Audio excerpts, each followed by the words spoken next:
خود اپنے اللہ تعالیٰ نے قرآن کریم میں کہا ہے کہ ہماری رحمت تمام اشیاء کو محیط ہے، ان پر چھائی ہوئی ہے، اور واقعی جو لفظ جو ہیں ان سے یہ بات سمجھ میں آ جاتی ہے۔ رحمان اور رحیم دونوں کا مادہ ایک ہی ہے، رے سے میم، اور یہیں سے رحم مادر آپ کے ذہن میں آ جائے گا۔ رحم کے لیے یہی لفظ ہے بنیادی طور پر۔ بظاہر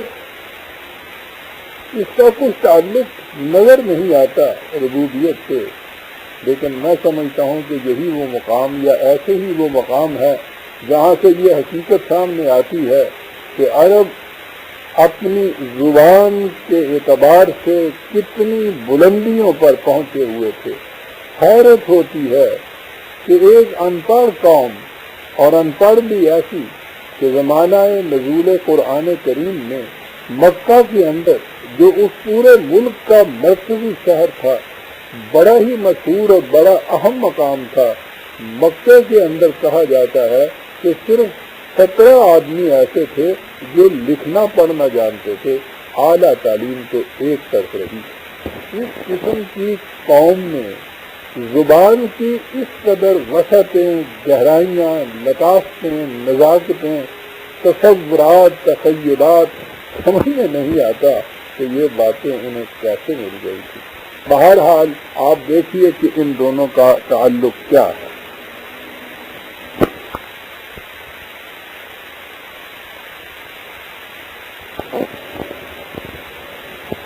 عربوں کے سامنے جب ربوبیت کا تصور آیا تو اس کو محسوس طور پر سمجھنے اور سمجھانے کے لیے انہوں نے رحم کے تصور کو سامنے رکھا۔ اب غور فرمائیے کہ اس ایک رحم یا رحم کے تصور نے بات کو کہاں سے کہاں پہنچا دی۔ رحم مادر میں جنین کی ابتدا کس طرح ہوتی ہے؟ مرد اور عورت کے جنسی اختلاط سے ایک ابتدائی لائف ہیل کا استقرار وہاں ہوتا ہے، جرثومہ غیر مرئی جو نیکڈ آئی سے نظر نہیں آتا، لیکن اس جرثومے کے اندر ایک مکمل انسان بننے کی پوٹینشیلٹی، ممکنات مضمر ہوتی ہیں، چھپی ہوئی ہوتی ہیں، انسانی پیکر کی بھی اور انسانی صلاحیتوں کی بھی۔ اب اس ذرے کو، اس جرثومے کو، اس قطرے کو نشو و نما دی جانی ہے کہ جس سے وہ اس اپنے نقطۂ آغاز سے اپنے تکمیل تک پہنچ جائے اور جنین جیتا جاگتا بچہ انسانی صلاحیتوں کو دیے ہوئے دنیا میں آئے۔ تو پہلی چیز تو ربوبیت کی یہی تھی کہ اس میں نشو و نما کی یہ کیفیت پیدا ہو، اور یہ رحم مادر کے تصور سے زیادہ برجستہ، بہتر، موضوع تر تصور ہو نہیں سکتا۔ اب اس کے بعد آپ دیکھیے کہ رحم کے اندر جو پرورش ہوتی ہے وہ اس کی خصوصیات کیا ہوتی ہیں۔ پہلی چیز تو یہ کہ وہ جس قدر وہاں اس میں سامان نشو و نما ملتا ہے، پہلے دن سے آخری وقت تک بچے کے حالات اور اس کے تقاضے، اس کی ضروریات مختلف ہوتی چلی جاتی ہیں، اور ان کے مطابق وہ تمام سامان نشو و نما ملتا ہے، ضرورت کے مطابق سامان نشو و نما۔ پھر اگلی چیز یہ کہ رحم میں اس قدر لوچ اور لچک ہوتی ہے کہ بچہ جوں جوں بڑھتا پھولتا ہے اس کے مطابق اس ہول کے اندر بھی وسعت پیدا ہوتی چلی جاتی ہے، اور وہ اتنا نرم ہوتا ہے کہ بچے کو کروٹ تک لینے میں بھی کسی قسم کی کوئی زحمت، کوئی تکلیف، کوئی مشقت نہیں ہوتی، وہ محسوس ہی نہیں کرتا۔ تو گویا نشو و نما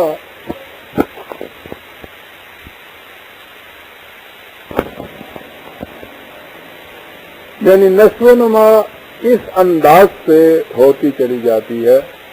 اور پھر اگلی خصوصیت یہ کہ یہ سب کچھ بچے کو بلا مزد و معاوضہ ملتا ہے، اس کا کوئی اسے صلہ نہیں دینا پڑتا، معاوضہ نہیں دینا پڑتا.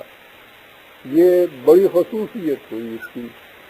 حتیٰ کہ وہ ماں جو اپنے خونے جگر سے اس بچے کی پرورش کرتی ہے، یوں کہیے کہ وہ اپنے خود جسم کا ایک حصہ منتقل کر دیتی ہے اس کی طرف، وہ بھی اس کے سر پر کوئی احسان نہیں دھرتی. تو نشو و نما کے اس پورے تصور کو ان تمام خصوصیات کے ساتھ سامنے رکھیے تو اس سے پھر بات سمجھ میں آئے گی کہ خدا نے ربوبیت عالمینی کے بعد یہ پھر اپنی اس قسم کی رحمت کا ذکر کیوں کیا. لیکن یہاں یہ سوال پیدا ہوتا ہے کہ خدا کی اس صفت رحمت کے نمود و ظہور کے لیے رحمان اور رحیم کے دو لفظ کیوں آئے، حالانکہ دونوں کا مادہ ایک ہی ہے. جیسا کہ میں نے بسم اللہ الرحمن الرحیم کے ذکر میں کہا تھا کہ اس کا عام طور پہ ترجمہ کیا جاتا ہے رحم کرنے والا، بہت مہربان، بہت رحم کرنے والا، بہت مہربان. اور انگریزی زبان میں اگر آپ دیکھیں تو ترجمے اس کے ہوتے ہیں مرسیفل اینڈ بینیفیشینٹ. تو آپ سوچئے کہ ان معانی سے کوئی خاص خصوصیت، کوئی تصور، کو مفہوم ذہن میں آتا ہے آپ کو؟ مہربان، بہت مہربان، مرسیفل، بینیفیشینٹ. تو یہ بات کیا ہوئی؟ یہ کیوں دو لفظ لایا ہے قرآن اس کے لیے؟ اور ایک بات تو مجھے کچھ افسوس کے ساتھ کہنی پڑتی ہے، ہمارے اس دور کے مفسرین جو ہیں وہ اس سے بھی کچھ آگے چلے گئے، اور ان میں مجھے سید ابوالعلا مودودی مرحوم کا نام دینا پڑ گیا. جب میں یہ ٹیپ ریکارڈ کر رہا ہوں تو انہیں وفات پائے چند ہی دن گزرے ہیں. تو معاذ اللہ میرا مقصد ان کی ذات کے خلاف کچھ کہنا نہیں ہے، لیکن ان کی قرآن کریم کی تفسیر تو ان کی وفات کے بعد بھی موجود ہے اور رہے گی، اس لیے میں ان کی تفسیر سے ہی ایک بات کہنا چاہتا ہوں. وہ کہتے ہیں کہ جب کسی بات میں زور پیدا کرنا ہو تو یوں ہی ایک لفظ کا اضافہ کر دیتے ہیں. مثلا درازی قد کے ذکر میں جب لمبا کہنے سے تسلی نہیں ہوتی تو اس کے بعد تڑنگا بھی کہتے ہیں. تو گویا معاذ اللہ اللہ تعالیٰ نے یہ جو رحمان و رحیم کے دو لفظ استعمال کیے ہیں تو وہ اس لیے کہ ایک لفظ کہنے سے جب تسلی نہیں ہوئی تو اس کے ساتھ یوں ہی ایک دوسرا لفظ کہہ دیا، جیسے لمبا تڑنگا. اور یہ تو آپ جانتے ہیں کہ اس قسم کے الفاظ جو ہوتے ہیں، یہ تڑنگا اور ننگا دھڑنگا اور روٹی موٹی، یہ تو محمل کہلاتے ہیں یہ الفاظ. میں زور پیدا کرنے کے لیے ایک محمل لفظ ساتھ لگا دیا گیا. حاضر اللہ نین سزت خدا راہ. اب آپ دیکھیے کہ یہ دو لفظ کیوں آئے ہیں، اور یہ بڑی ہی اہم بات ہے، اور میں سمجھتا ہوں اس کو کہ اسے تو مغرب کے سائنٹسٹ ہی اپریشیٹ کر سکیں گے. جیسا کہ میں نے پہلے بھی عرض کیا ہے کہ عربی زبان کے ایک تو روٹ کے اندر کچھ معانی ہوتے ہیں اور ایک اس کے ہاں مختلف ابواب ہوتے ہیں، اور ہر باب میں وہی جب مادہ، وہی روٹ آتا ہے، مادہ آتا ہے، اس کی ایک خصوصیت ہوتی ہے. رحیم کا لفظ فعیل کے وزن پر ہے، جس کی خصوصیت یہ ہے کہ اس صفت کا ظہور التزاماً بتدریج مسلسل ہوتا چلا جاتا ہے. یعنی جب ہم خدا کو رحیم کہیں گے تو اس کے معنی ہے کہ اس کی صفت رحمت کی نمود اور اس کا ظہور مسلسل التزاماً ایک تدریج کے ساتھ ہوتا چلا جاتا ہے. اس کے برعکس رحمان کا وزن فعلان ہے، اور اس باب کی خصوصیت یہ ہے کہ اس میں وہی شدت وہی صفت شدت کے ساتھ ہنگامی طور کے اوپر برجستہ اچانک نمودار ہوتی ہے. تو گویا رحیم التزاماً بتدریج اور رحمان جو ہے وہی صفت رحمت جو ہے وہ برجستہ ہنگامی طور پر شدت کے ساتھ اچانک نمودار ہوتی ہے۔ ان دونوں مفاہیم میں یہ فرق بڑے گہرے غور و فکر کا محتاج ہے۔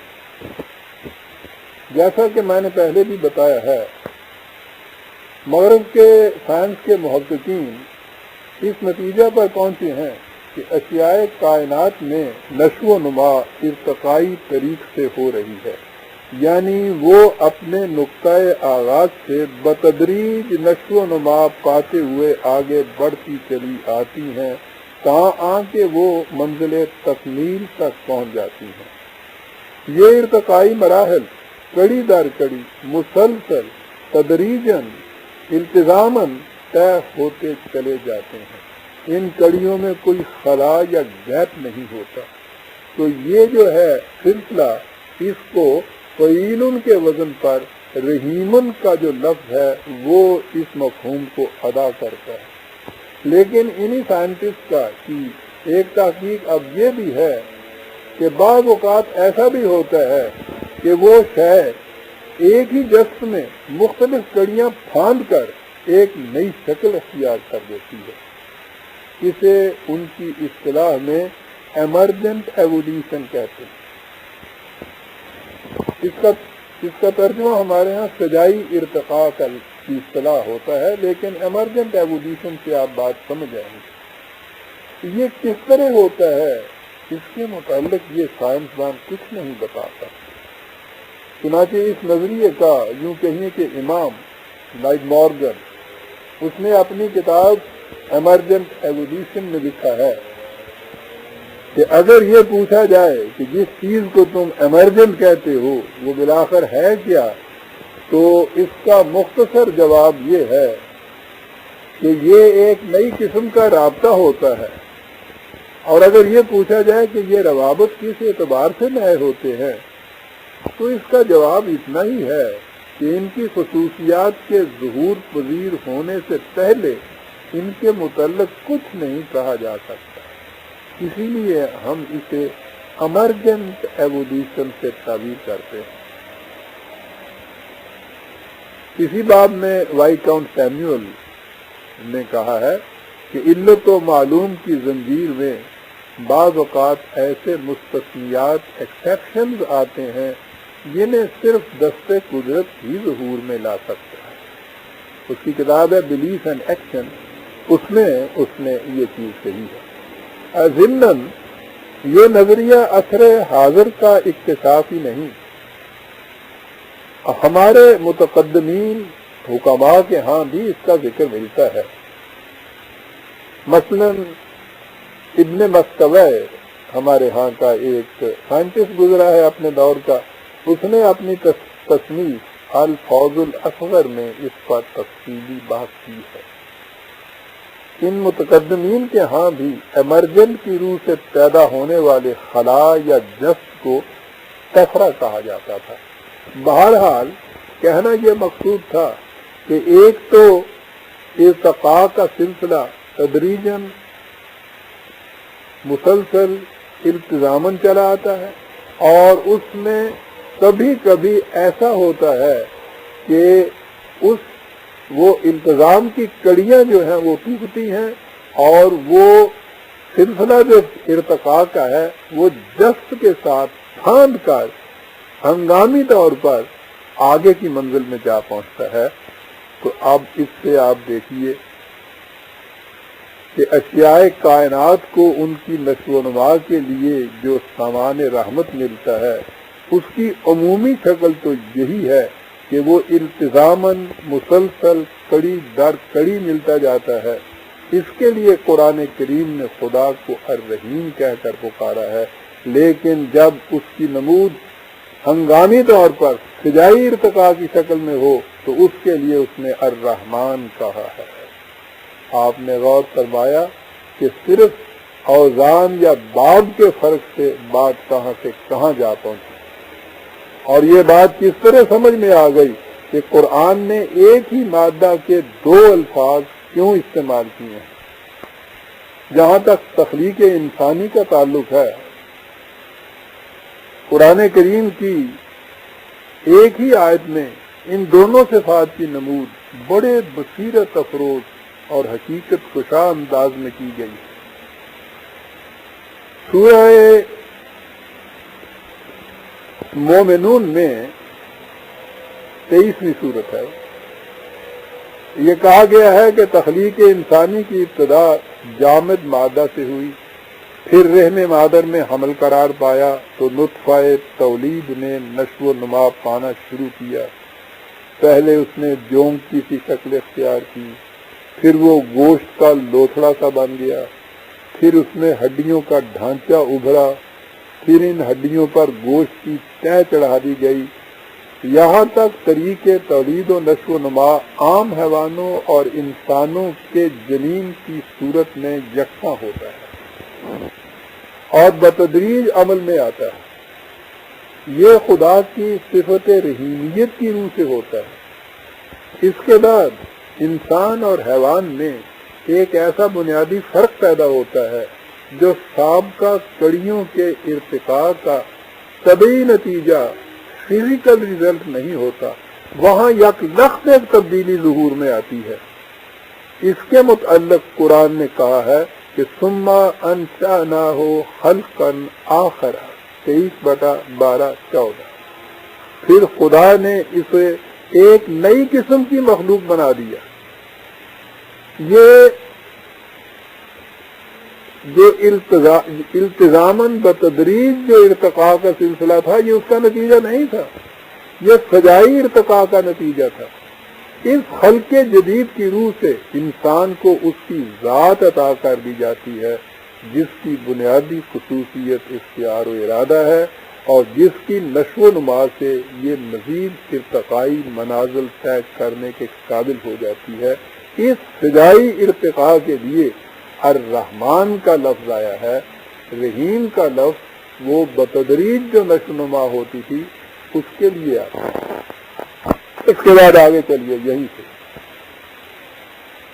انسان کے جسم کی نشو و نما تو تبھی ذرائع سے اسباب سے ہوتی ہے، کھانے پینے سے، غذا سے، ہوا سے، لیکن اس کی ذات کی نشو و نما ان اقدار اور احکام کی پابندی سے ہوتی ہے جو خدا کی طرف سے بذریعہ وحی دیے جاتے ہیں.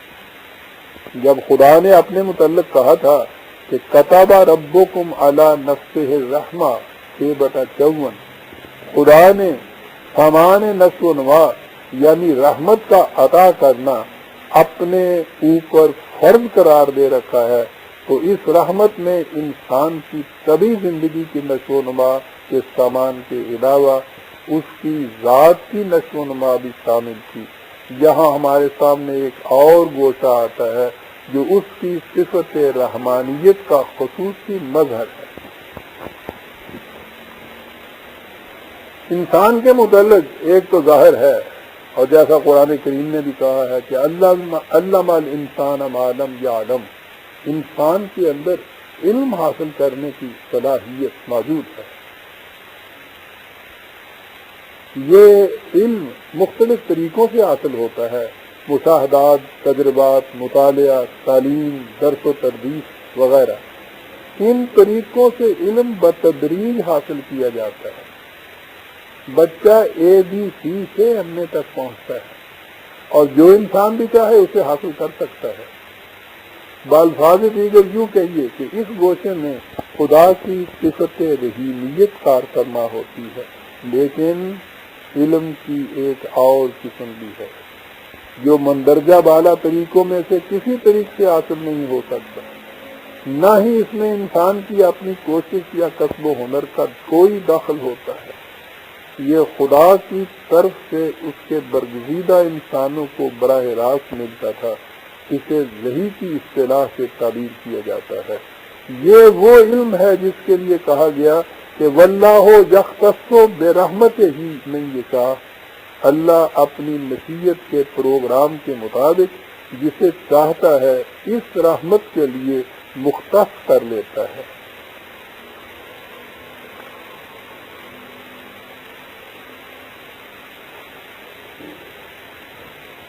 یہ حقیقت کے حصول وحی میں انسان کے اپنے کسب و ہنر کا کوئی دخل نہیں ہوتا تھا۔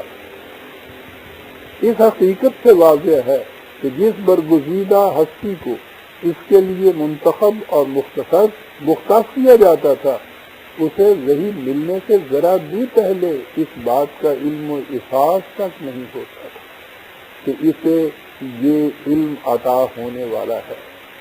چنانچہ خود نبی اکرم صلی اللہ علیہ وسلم کے متعلق فرمایا کہ ما کنت تدری من کتاب ولا الایمان، تو اس سے پہلے جانتا ہی نہیں تھا کہ کتاب کسے کہتے ہیں اور ایمان کیا ہوتا ہے۔ اس سے ظاہر ہے کہ وحی کے عطا ہونے میں خدا کی صفت رحمانیت کا ظہور ہوتا تھا، اسی لیے اس کے متعلق کہہ دیا کہ الرحمن علم القرآن، قرآن کا علم رحمان نے عطا کیا ہے۔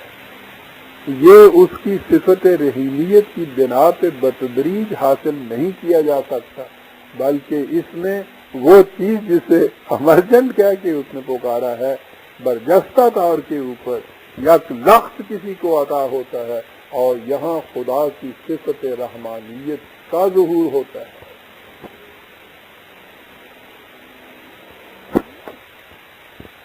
اسی بنا پر اللہ تعالیٰ نے قرآن کریم کے متعلق کہا ہے وَنُنَزِّلُ مِنَ الْقُرْآنِ مَا هُوَ شِفَاءٌ وَرَحْمَةٌ لِّلْمُؤْمِنِينَ 17/82۔ اسے رحمت کہا گیا، اور جیسا کہ ابھی میں نے کہا ہے یہ صفت رحمانیت کا تقاضا تھا جس کی بنا پہ حضور کو یہ وحی عطا ہوئی، اور اب یہ رحمت تمام مومنوں کے لیے اس کے دروازے کھول دیے گئے، مومنین کے لیے نہیں۔ یہ دنیا کا کوئی انسان بھی جو اسے حاصل کرنا چاہے، اس سے فائدہ اٹھانا چاہے وہ اس کے لیے رحمت بن جاتا ہے۔ اور چونکہ یہ قرآن ملا تھا حضور نبی اکرم صلی اللہ علیہ وسلم کی وساطت سے، اس لیے حضور کو بھی رحمت للعالمین کہا گیا۔ 21/107 یعنی تمام عالمین کے لیے رحمت۔ آگے بڑھنے سے پہلے ایک اور بنیادی نقطہ کی وضاحت بھی ضروری ہے۔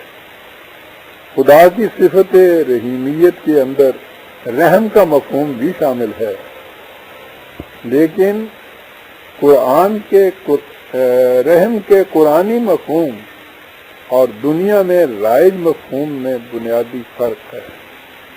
اس مروجہ مفہوم کو عیسائیت نے عام کیا، اور اسی سے وہ غلط فہمیاں پیدا ہوئیں جن کا شکار خود مسلمان بھی ہو گئے۔ ان کے ہاں یہ تصوف کے ذریعے زیادہ پھیلا۔ عیسائیت کا بنیادی نظریہ یہ ہے کہ ہر انسانی بچہ اپنے اولی ماں باپ آدم و حوا کے گناہ کی پاداش میں گناہ گار پیدا ہوتا ہے، اسے اوریجنل سن کہا جاتا ہے۔ انسان کے لیے گناہ کی اس علاج سے پاک اور صاف ہونا کسی طرح ممکن نہیں۔ اس کا منطقی اور فطری نتیجہ یہ ہوا کہ کوئی انسان جنت میں جانے کے قابل ہی نہیں رہتا۔ عیسائیت کا نظریہ یہ ہے کہ جب خدا نے بیچارے انسانوں کی حالت پر غور کیا تو اسے معاذ اللہ بڑا افسوس ہوا، اسے ان پر ترس آیا، اور اس نے اپنے اکلوتے بیٹے کو دنیا میں بھیجا تاکہ مخالفین اسے صلیب دے دیں، اور یوں اس کا خون انسانوں کے گناہوں کا کفارہ بن گیا۔ اس سے عیسائیت کا یہ عقیدہ عام ہوا کہ نجات کا مدار انسانی اعمال پر نہیں بلکہ خدا کے رحم پر ہے، جو اس نے اپنے بیٹے کو قربان کر کے صلیب پر چڑھا کے نوع انسانی پر کیا، اور یہ رحم ان لوگوں کو نصیب ہوتا ہے جو حضرت مسیح علیہ السلام کے کفارہ پر ایمان لائیں، اس بات پر ایمان لائیں کہ وہ ان کے گناہوں کے کفارے میں انہوں نے اپنی جان دے دی۔ انجیل کے عہد نامہ جدید میں سینٹ پال کے خطوط پڑھیے، ان میں اس عقیدے کو عام کیا گیا ہے۔ اس نے کہا ہے کہ تم کو ایمان کے وسیلے ہی سے نجات ملتی ہے، اور یہ تمہاری طرف سے نہیں، خدا کی بخشش ہے، اور نہ اعمال کے سبب سے ہے۔ ایک اور خط میں اس نے لکھا ہے کہ ہم یہ نتیجہ نکالتے ہیں کہ انسان شریعت کے اعمال کی روح سے نہیں بلکہ ایمان یعنی فیتھ کی روح سے راست باز ٹھہرتا ہے۔ یہی وہ نظریہ ہے جس کی روح سے خدا کے متعلق عیسائیوں کا یہ عقیدہ ہے کہ گاڈ از مرسی یا گاڈ از لو، خدا محبت اور رحم کا مجسمہ ہے، اور یہی ہے وہ تصور جس کی روح سے قرآن مجید کے انگریزی تراجم میں رحمان اور رحیم کے لیے کمپیشنیٹ اور مرسیفل کے الفاظ آتے ہیں، یعنی رحم کرنے والا، ترس کرنے والا۔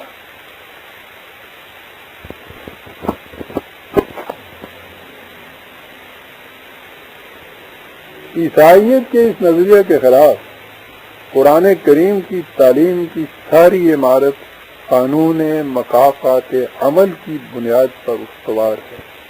اس کے معنی یہ ہیں کہ انسان کے ہر انفرادی یا اجتماعی عمل کا نتیجہ اس قانون کے مطابق مرتب ہوتا ہے جو خدا نے اس کے لیے مقرر کیا ہے۔ ٹینکیاں کھانے کا نتیجہ ہلاکت ہے، صاف اور مصفا پانی ممد حیات ہے۔ یہی قانون طبیعی کائنات میں اور خود انسان کی طبیعی زندگی سے آگے بڑھ کر اس کی انسانی زندگی میں بھی کار فرما ہے، یعنی انسان کا ہر غلط کام ایک تخریبی نتیجہ پیدا کرتا ہے، اور صحیح کام یعنی جو کام خدا کے بتائے ہوئے پروگرام اور اقدار کے مطابق ہوگا وہ تعمیری نتیجہ پیدا کرتا ہے۔ اسے خدا کے نظام عدل سے تعبیر کیا جاتا ہے۔ خدا کا یہ نظام غیر متبدل اور اٹل ہے۔ اب ظاہر ہے کہ عدل میں تو رحم کا تصور ہی نہیں آ سکتا۔ اگر اس میں رحم کے طور پر کچھ کیا جائے گا تو عدل کے منافی ہو جائے گا۔ لیکن ہم اوپر کہہ چکے ہیں، میں ابھی بھی بتا چکا ہوں کہ خدا کی صفت رحیمیت میں رحم کا تصور بھی شامل ہے۔ تو اس سے یہ سوال سامنے آتا ہے کہ عدل اور رحم جو بظاہر دو متضاد تصورات ہیں، ان دونوں میں مطابقت کیسے پیدا ہو سکتی ہے؟ لیکن رحم کے قرآنی مفہوم کی روح سے تضاد باقی نہیں رہتا، اس میں عدل بھی رہتا ہے اور رحم بھی۔ اسے ایک مثال کی روح سے سمجھیں۔ ایک آدمی آگ میں انگلی ڈالتا ہے، انگلی جل جاتی ہے، اس سے شدت کی تکلیف ہوتی ہے۔ یہ سب کچھ خدا کے قانون عدل کی روح سے ہوتا ہے، جس میں رحم کا کوئی شائبہ نہیں۔ جو شخص بھی آگ میں انگلی ڈالے گا، انگلی جلے گی، اسے درد ہوگا، تکلیف ہوگی۔ لیکن جس خدا نے یہ قانون بنایا ہے کہ آگ سے انگلی جل جاتی ہے، اسی خدا نے ایسی دوائیاں بھی پیدا کر دی ہیں جن کے استعمال سے سوزش کی یہ الم انگیز تکلیف بھی ختم ہو جاتی ہے، اور انگلی کی اثر نو نشو و نما کا امکان بھی ہوتا ہے۔ اس قسم کے اسباب مدافعت یا علاج کی تخلیق خدا کی رحمت یا اس کا رحم ہے۔ آپ نے دیکھا کہ رحم کے اس تصور میں قانون کا تصور کار فرما ہے، یعنی جس طرح خدا کا یہ قانون عدل ہے کہ آگ میں انگلی ڈالنے سے انگلی جل جاتی ہے، اسی طرح خدا کا یہ بھی قانون ہے کہ فلاں قسم کی دوائی لگانے سے انگلی اچھی ہو جاتی ہے۔ پہلا قانون عدل بھی ہر انسان کے لیے ہے، ہر زمانے کے لیے ہے، ہر قوم کے لیے ہے، ہر ملک کے لیے ہے، اور یہ دوسرا قانون جسے آپ قانون رحمت کہہ لیجئے، یعنی اس پہلے غلط کام کی وجہ سے جو تقریبی نتیجہ مرتب ہوا ہے اس کے ازالے کے لیے جو تجویز تدبیر خدا نے عطا فرمائی ہے وہ بھی تمام دنیا کے انسانوں کے لیے، ہر قوم کے لیے، ہر شخص کے لیے، ہر زمانے کے لیے، ہر ملک میں انسانوں کے لیے یکساں طور پر آتی ہے۔ تو جب کوئی شے جس کا اطلاق اس طرح سے ہر زمانے میں ہر فرد پر یکساں طور پر ہو اسے قانون کہا جاتا ہے۔ لہذا عدل بھی خدا کا قانون ہے، اور اس کی روح سے جو بھی نتائج مرتب ہوتے ہیں انسان کے اعمال سے، ان کی تخریبی نتائج کے ازالے کے لیے بھی خدا کا قانون مقرر ہے۔ اس طرح اس قانون کے مقرر کرنے والے خدا کی صفت رحمانیت اور رحیمیت ہے۔ رحیمیت عام تدریجی طور پر، رحمانیت وہ جو قرآن کا طریق اس نے بتایا ہے اس کے طور کے اوپر۔ تو یہ ہے قرآن کا رحم کا مفہوم۔ انسانی زندگی میں اسے توبہ سے تعبیر کیا گیا ہے۔ توبہ کا قرآنی مفہوم بھی ایک مثال سے سمجھ میں آ سکے گا۔ آپ نے کسی خاص گاؤں جانا ہے، کسی دوراہے پر آپ کا قدم غلط سمت کی طرف اٹھ گیا، یہ گمراہی ہے، لغزش ہے۔ تھوڑی دور چلنے کے بعد آپ کو کسی نے بتایا یا علامات راہ سے آپ نے محسوس کیا کہ میں غلط راستے پر چل رہا ہوں۔ اس کے بعد آپ اسی راستے پر آگے قدم نہیں بڑھائیں گے، آپ کو لامحالہ پھر اس دوراہے پر واپس آنا ہوگا جہاں سے آپ اس غلط راستے کی طرف مڑ گئے تھے۔ یہ واپس مڑ آنا جو ہے، اس دوراہے پر آنے کے لیے اسے عربوں کی زبان اور قرآن کریم کی اصطلاح میں توبہ کہا جاتا ہے۔ لیکن محض اس دوراہے پر واپس آ جانے سے تو اس نقصان کی تلافی نہیں ہو سکتی جو غلط راستے پر چلنے سے ہوئی تھی۔ آپ منزل مقصود تک نہیں پہنچ سکتے، آپ تو صرف اس دوراہے پر آئے۔ اب اس دوراہے سے صحیح راستے کے اوپر گامزن ہونا یہ بھی ضروری ہے، اسے عمل صالحہ کہا جاتا ہے۔ اس طرح انسانی لغزش سے پیدا ہونے والے نقصان کی تلافی ہو جاتی ہے۔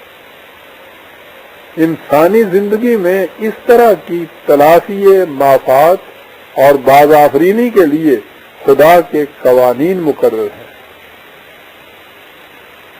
ضابطۂ حیات میں اس قسم کے قوانین کا رکھ دینا قرآنی اصطلاح میں خدا کا رحم کہلاتا ہے۔ خدا انہی معنی میں رحیم ہے۔ ان امور کی تفصیل میں آگے چل کر بیان کروں گا جہاں توبہ سے متعلق آیات کی تشریح کی جائے گی۔ یہودیوں کے ہاں توبہ کا تصور ہی نہیں،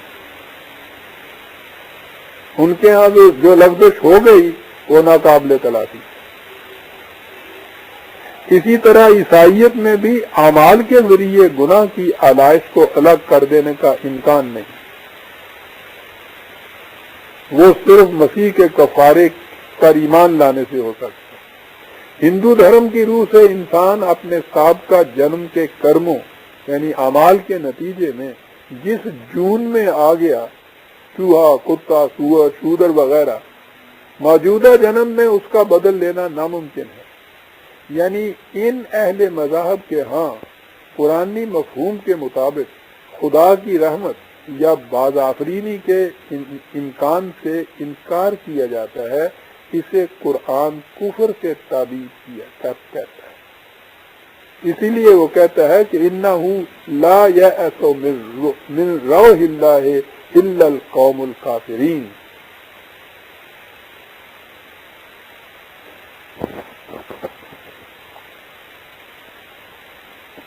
صلی اللہ علیہ وسلم کو مخاطب کر کے کہتا ہے کہ قُلْ يَا عِبَادِيَ الَّذِينَ اسْرَفُوا عَلَىٰ أَنفُسِهِمْ، اے رسول میرے ان بندوں کو جو اپنے آپ پر زیادتی کر بیٹھے ہوں، زندگی کے دوراہے سے غلط راستے کی طرف مڑ گئے ہوں، کہہ دو کہ لا تقنطوا من رحمت، وہ خدا کے قانون رحمت سے نا امید نہ ہوں۔ اس کے نظام عدل میں غلطیوں کے نقصانات کے ازالے کا امکان بھی موجود ہے۔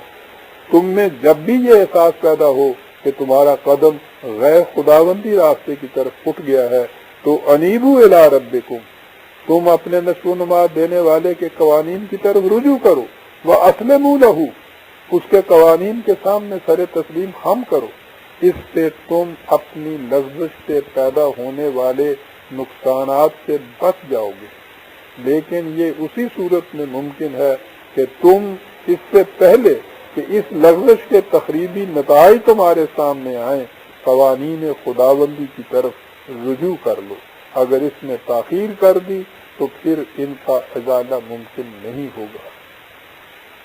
یہ جو طریق ہے کہ اس طرح سے تخریبی غلط کاموں کے تخریبی نتائج کا ازالہ ہو سکتا ہے، اسے قرآن نے 4 الفاظ میں سمیٹ کر رکھ دیا جب کہا کہ ان الحسنات یذہبن السیئات، غلط اقدامات کے تخریبی نتائج کے ازالہ کی صورت یہ ہے کہ تم زیادہ سے زیادہ تعمیری کام سر انجام دو، برائیوں کے نتائج کو بھلائیوں سے دور کرو، یہ ہے خدا کے رحم کے بروئے کار آنے کی صورت۔ غلط کوششوں سے اگر بیمار ہو گئے ہو تو خدا نے علاج کے لیے دوائیاں بھی پیدا کر دی ہیں، وہ علاج کرو، اس علاج سے بیماری رفع ہو جائے گی، اور اس کے بعد پھر مزید تعمیری کام کرو جس سے تمہاری وہ توانائی، وہ صحت جو اس سے پہلے غلط طریقہ کار کی وجہ سے زائل ہو گئی تھی لوٹ کر آ جائے۔ یہ ہے عزیزان من قرآن کریم کا تصور عدل اور تصور رحمت۔ لیکن جیسا کہ میں نے پہلے کہا ہے، ہمارے ہاں بھی عیسائیت کے اثر سے رحم کا وہی تصور آیا جو ان لوگوں کے ہاں تھا۔ یہاں بھی یہ کہا جانے لگا کہ عدل سے کچھ نہیں بنتا، اعمال سے کچھ نہیں ہوتا، سب کچھ خدا کے فضل پہ منحصر ہے، سب اس کی بخشش کے تفعیل ملتا ہے، انسان جو جی میں آئے کر لے، کچھ نہیں بن سکتا۔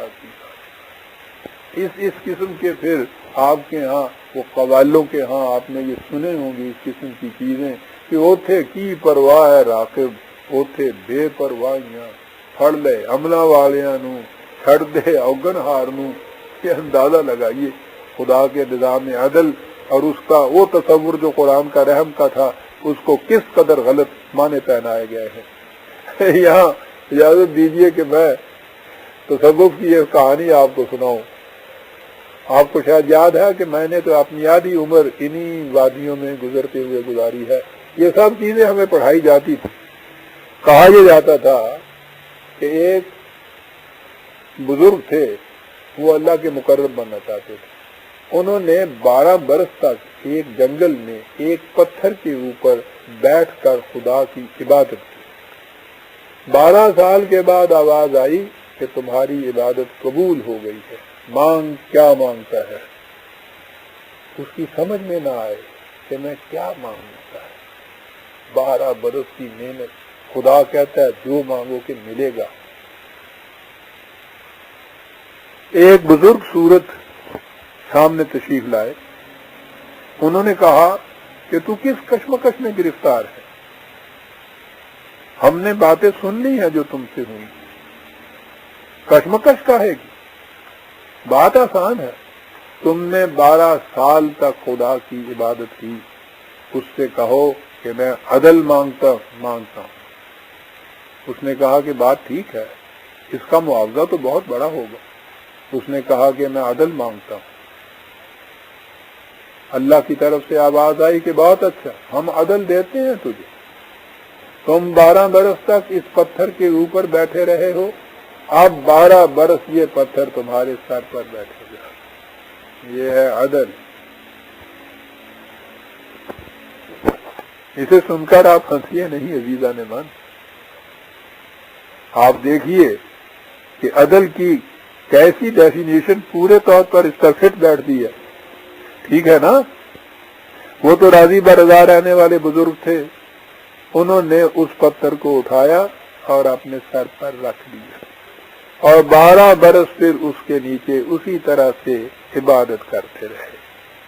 پھر اسی طرح عبادت کے بعد 12 برس کے بعد آواز آئی کہ مانگ، کیا مانگتا ہے؟ پہلے عدل مانگ کے تو جو نتیجہ بھگتا تھا وہ یاد تھا. کہا کہ مولا میں تیرا فضل مانگتا ہوں، مجھے کہیں عدل نہ دے دینا، پہلے ہی میرا کچھ عمر نکل گیا ہے. عزیزان مان، آپ دیکھ رہے ہیں کہ قرآن کی تعلیم کے رغم اس کے خلاف کس کس قسم کے تصورات ہمارے ہاں آئے ہوئے ہیں، اور یہ اس ایک بزرگ کی کہانی پر منحصر رہی. ہمارے ہاں عام طور پہ آپ دیکھیں گے ہر جگہ خدا کا فضل، ہر جگہ خدا کا رحم، ہر جگہ اس کی طرف سے بخشش، سب چیز اس کے کرم سے ہوتا ہے، سب اس کی رحمت سے ہوتا ہے. انسان اپنے محنت سے کچھ نہیں کر سکتا، اس کے اعمال کوئی نتیجہ نہیں پیدا کرتے، اس کی فضل سے سب کچھ ہوتا ہے. قوم کے رگ و پے میں یہ چیز شرائط قرار دی گئی ہے. حالانکہ ہم دیکھ چکے ہیں کہ قرآن کی روح سے خدا کا قانون مکافات عمل کس قدر اٹل ہے، اور اس میں جو رحم کا تصور ہے وہ بھی ایک قانون کا تصور ہے. اس قانون کے اوپر عمل کرنا ہوگا تو اس سے اس غلط کام کے نتیجے میں جو نقصان ہوا ہوگا اس کا ازالہ بھی ہو جائے گا، اور مزید بعد آفرینی کے امکانات بھی روشن ہو جائیں گے. یہ ہے خدا کے مرسی فل ہونے کا تصور. لیکن میں لفظ مرسی کا استعمال نہیں کروں گا کہ اس سے وہی پھر عیسائیت کی مرسی جو ہے وہ آ جائے گی ہمارے سامنے. یہ خدا کا قانون مکافات عمل ہے اور اسے توبہ کہا جائے گا. توبہ کے معنی ہوں گے لوٹ کے پلٹ کے وہاں آ جانا جہاں سے قدم غلط راستے کی طرف اٹھے. مان پہلے تو آپ بسم اللہ الرحمن الرحیم میں جو 2 لفظ کے آئے ہیں ان کے متعلق دہرا لیجئے جو میں نے کہا تھا کہ بے کے معنی ہوتا ہے اس غرض اور مقصد کے لیے. اس کے معنی یہ ہوئے کہ قرآن میں جب یہ چیز آئے گی تو یہ ہوگا کہ جو کچھ اس کے بعد کہا گیا ہے اس کا مقصد اور اس کی غائب یہ ہے کہ خدا کی صفت رحمانیت اور رحیمیت کا ظہور ہو.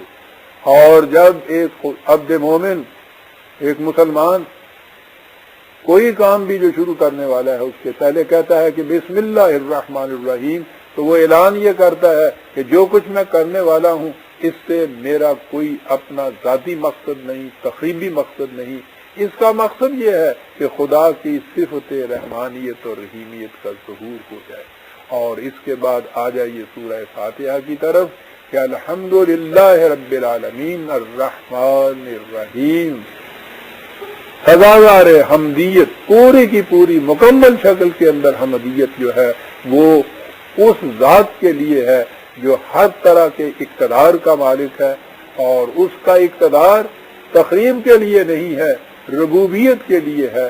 اور اس کی ربوبیت جو ہے وہ کسی ایک فرد، ایک خاندان، ایک قوم، ایک ملک کے لیے نہیں، عالمین کے لیے ہے، پوری کائنات کے لیے ہے، تمام نوع انسانی کے لیے ہے. اور اس کی کیفیت یہ ہے کہ اس میں رحمانیت ہے، رحیمیت ہے، بلا مزد و معاوضہ ملتی ہے. جس چیز کی جس وقت ضرورت ہوتی ہے اس انداز سے اس وقت ملتی ہے. نہایت لطافت اور رحمت اور محبت سے یہ چیز ملتی ہے. اور اگر کبھی ہنگامی حالات ایسے آ جائیں کہ اس کی فوری ضرورت پڑے تو اس کی صفت رحمانیت جو ہے اس کا ظہور ہو جاتا ہے. قرآن اس کی صفت رحمانیت کا ظہور ہے. قرآن ذکر للعالمین ہے، خدا رب العالمین ہے، اس کا رسول رحمت للعالمین ہے.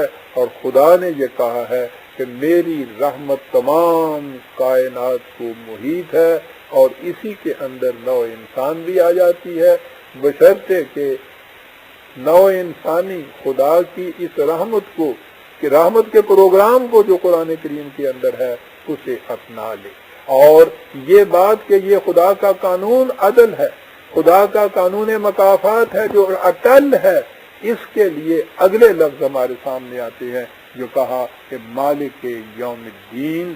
اسے ہم آئندہ درس میں لیں گے. عزیزان مان، ربنا تقبل منا انک انت السمیع العلیم.